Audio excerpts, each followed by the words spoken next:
Hello friends, welcome back to another video. तो আমি আবারও একটা নতুন রান্না নিয়ে চলে এসেছি, সেটা হচ্ছে মিক্সড নুডলস। তো চলুন দেখে নিই আমাদের রান্নাটা কিভাবে হচ্ছে।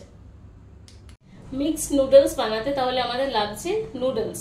এটা আমি হাক্কা নুডলস নিয়েছি, এক প্যাকেট নুডলস। আমি যেহেতু 4 জনের জন্য বানাচ্ছি, স্ট্যান্ডার্ড সাইজের একটা প্যাকেট নুডলস আমি পুরো সেদ্ধ করে রেখেছি। সেদ্ধ করার সময় আমি একটু সাদা তেল আর নুন দিয়েছিলাম, তারপর আমি এটাকে জলটা ছড়িয়ে নিয়েছি। লাগছে আমাদের 3টে ডিম, যেটা আমি ভুর্জি বানাবো। লাগছে আমাদের চিংড়ি মাছ, আমার কাছে বড় সাইজের চিংড়ি মাছ ছিল, তাই 4টে চিংড়ি মাছ আমি এরকম করে কেটে নিয়েছি। 3টে বোনলেস চিকেনের পিস ছিল, সেটাকে আমি ছোট ছোট করে কেটে নিয়েছি। 4টে লঙ্কা কেটে নিয়ে সেটা ভিনিগারে ভিজিয়ে রেখেছি। সবজির মধ্যে লাগছে আমার একটা পেঁয়াজ, ছোট সাইজের একটা পেঁয়াজ, বা ছোট সাইজের খুব ছোট হলে 2টো পেঁয়াজ আমি নিয়েছি। 7 থেকে 8 কোয়া রসুন কুচি, ছোট সাইজের একটা ক্যাপসিকাম, মিডিয়াম সাইজের একটা গাজর, আর 7 থেকে 8টা বিনস আমি এখানে রেখে দিয়েছি। আর লাগছে আমার সস। এখানে আমি ডার্ক সোয়া সস 1 চামচ, red chilli sauce, green chilli sauce আর টমেটো কেচাপ সব 1 চামচ করে এখানে মিক্স করে রেখেছি। এবার আমি ফার্স্টে ডিম ভুর্জিটা বানিয়ে নেব। তো চলুন দেখে নিই। ফার্স্টে আমি ডিম ভুর্জিটা বানিয়ে নেব।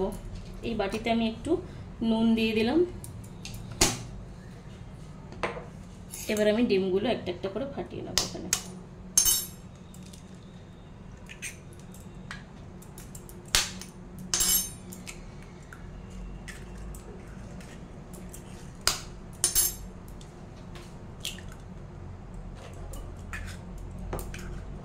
এবারে ভালো করে এটা একটু মিক্স করে দেব।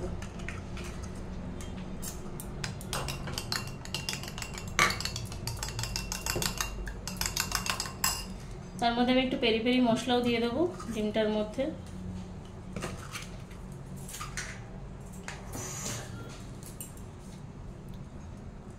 সামান্য পেরি পেরি মশলা আমি অ্যাড করছি এটাতে।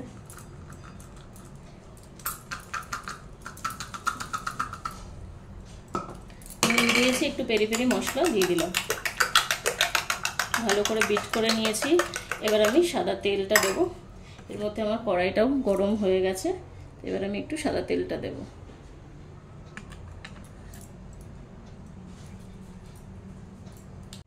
এবার আমি কড়াইতে একটু সাদা তেল দিয়ে দিচ্ছি। এই চামচে 3 চামচ মতন দিলাম আমি।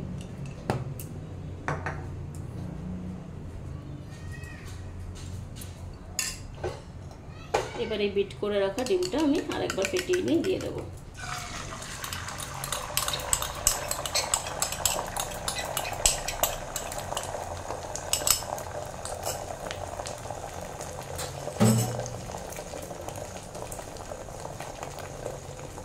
ফ্রাই হলে আস্তে আস্তে ভুর্জিটা এরকম করে দেবো, যাতে স্ক্র্যাম্বল হয়ে যায়, প্রপারলি ভাজাও হয়ে যায় এটা।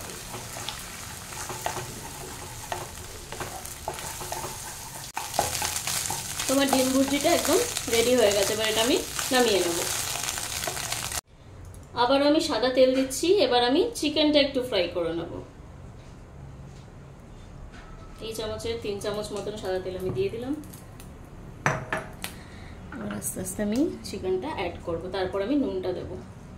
তেলটা আমার গরম হয়ে গেছে, আমি চিকেনটা দিয়ে দিচ্ছি।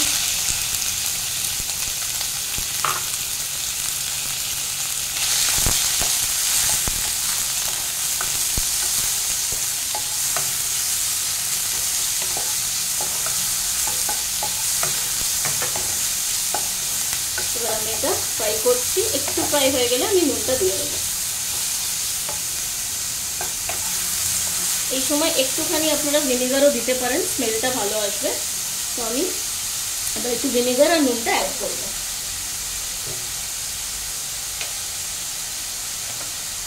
আমি একটুখানি ভিনেগার দিচ্ছি, একদম অল্প।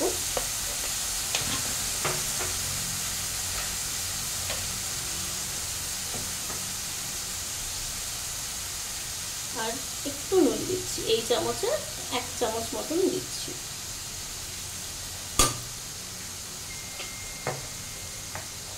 এবার এটা আবারও ভালো করে একটু ফ্রাই করে নেব।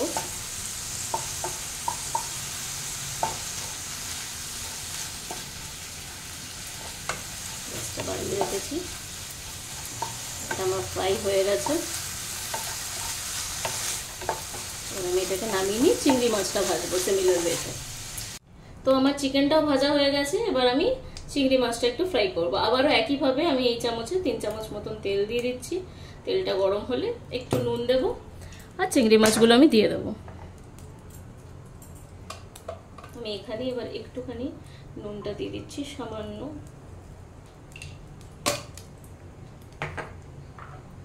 এবার আমি চিংড়ি মাছটা দেবো, খুব বেশি ফ্রাই করব না এটা।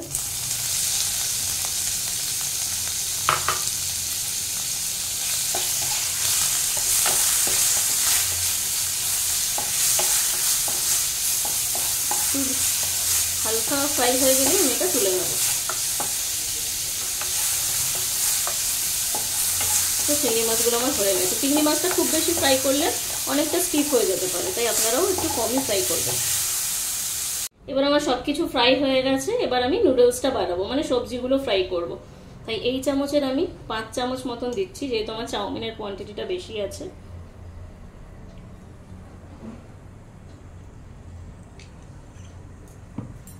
এবার এটা একটু গরম করতে দেবো। তেলটা গরম হলে আমি একে একে সবকিছু অ্যাড করব। ইন দ্য মেনটাইম দেখুন আমার সবকিছু, এই যে ডিম, চিকেন আর চিংড়ি মাছগুলো ফ্রাই করে আমি রেখে দিয়েছি। এবার আমার এই কেটে রাখা সবজিগুলো একে একে যাবে। ফার্স্টে যাচ্ছে রসুন কুচি, তারপরে যাবে পেঁয়াজ। এই সময় আমি গাজর বিনসটাও দিয়ে দেবো। যেহেতু সবজিগুলো একটু ক্রাঞ্চি রাখবো তাই খুব বেশি ফ্রাই করার দরকার নেই, একটু পরে আমি ক্যাপসিকামটা দেবো।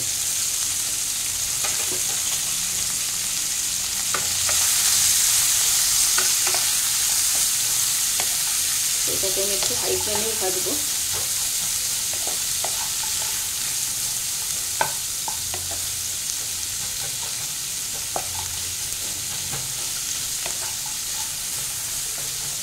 আপনাদের কাছে ক্যাবেজ থাকলে আপনারা ক্যাবেজও অ্যাড করতে পারেন, আমার কাছে ছিল না আমি তাই দিইনি।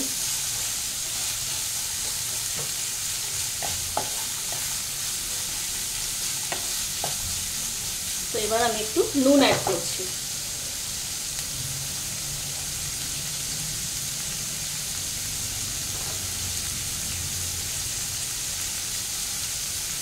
এই চামচের 2 চামচ নুনই আমি দেবো, যেহেতু সসগুলোতে একটু নুন আছে, ওটা আমি টেস্ট করে পরে দেবো, নাহলে নুনটা বেশি হয়ে যেতে পারে।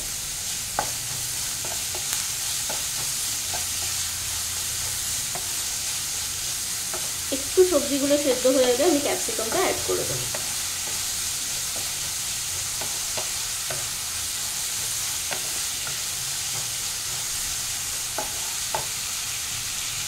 এবার আমি ক্যাপসিকামগুলো অ্যাড করে দিচ্ছি, দিয়ে আর একটু ফ্রাই করে নেব। এই সময়টা আপনারা চাইলে একটু লো ফ্লেমে রেখে এটাকে ঢাকা দিয়েও রাখতে পারেন, তাতে সবজিটা একটু বয়েল হয়ে যায়। খুব বেশি করবেন না, তাতে ক্রাঞ্চিনেসটা চলে যায়। তো আমি এই সময়টা একটু গ্যাসের ফ্লেমটা কমালাম, একটু ঢাকা দিয়ে রাখলাম। বাস 5 মিনিটের মধ্যে আমি এটাকে আবার একবার চেক করে নেব। তো এবার আমি ঢাকনাটা সরিয়ে দেখছি, আমার অলরেডি সবজিগুলো মোটামুটি সেদ্ধ হয়ে গেছে দেখুন। এবার আর আমি এটাকে লো ফ্লেমে রাখবো না, এবার আমি আস্তে আস্তে নুডলসটা অ্যাড করবো।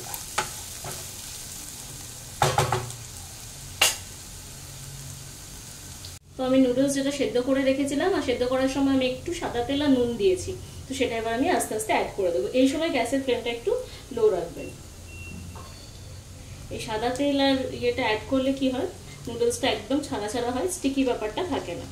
একটুখানি আমি অ্যাড করলাম ফার্স্টে, এবার আমি একটু ভালো করে মিক্স করে নেব।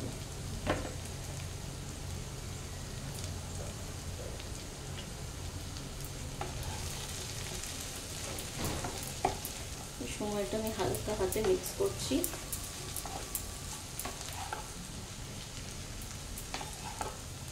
তো আমি এভাবে মিক্স করছি আস্তে আস্তে। আপনারাও আস্তে আস্তে হালকা হাতে মিক্স করবেন, যাতে নিচে ভেজিটেবলসগুলো সব জায়গায় ইভেনলি ডিস্ট্রিবিউটেড হয়ে যায়।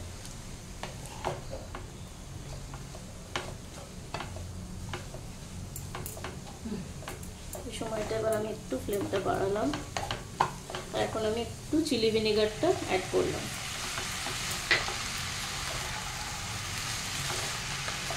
এবার আমি সসের মিক্সচারটা অ্যাড করে দিচ্ছি।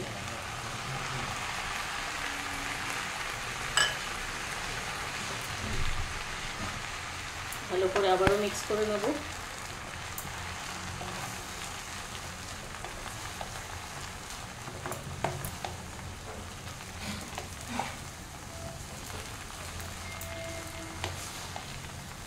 তো আমার এটা ভালো মতো মিক্স হয়ে গেছে। এবার আমি একে একে বাকিগুলো মিক্স করে দিচ্ছি। সেটা হচ্ছে স্ক্র্যাম্বলড এগটা দিয়ে দিলাম, চিকেন ফ্রাইটা আমি দিয়ে দিলাম, লাস্টলি আমি প্রনটা অ্যাড করে দিচ্ছি। এবার আমি ভালো করে মিক্স করব, দিয়ে সার্ভ করে নেব। তো চলুন একটু ভালো করে মিক্স করে নিই। এটা হালকা হাতে মিক্স করব, যেহেতু কোয়ান্টিটিটা একটু বেশি পড়ে যাওয়ার চান্স থাকতে পারে। তো আপনারা সবাই দেখলেন আমি মিক্সড নুডলসটা কীভাবে বানালাম। আপনারাও বাড়িতে এভাবে ট্রাই করবেন, সবাইকে বানিয়ে খাওয়াবেন। সবার আশা করি খুব ভালো লাগবে। আর এটা ব্রেকফাস্ট হিসেবে, ডিনার হিসেবেও বা বাচ্চাদের আপনি টিফিনেও দিতে পারেন। সেক্ষেত্রে লঙ্কাটা বা চিলি সসটা একটু অ্যাভয়েড করবেন।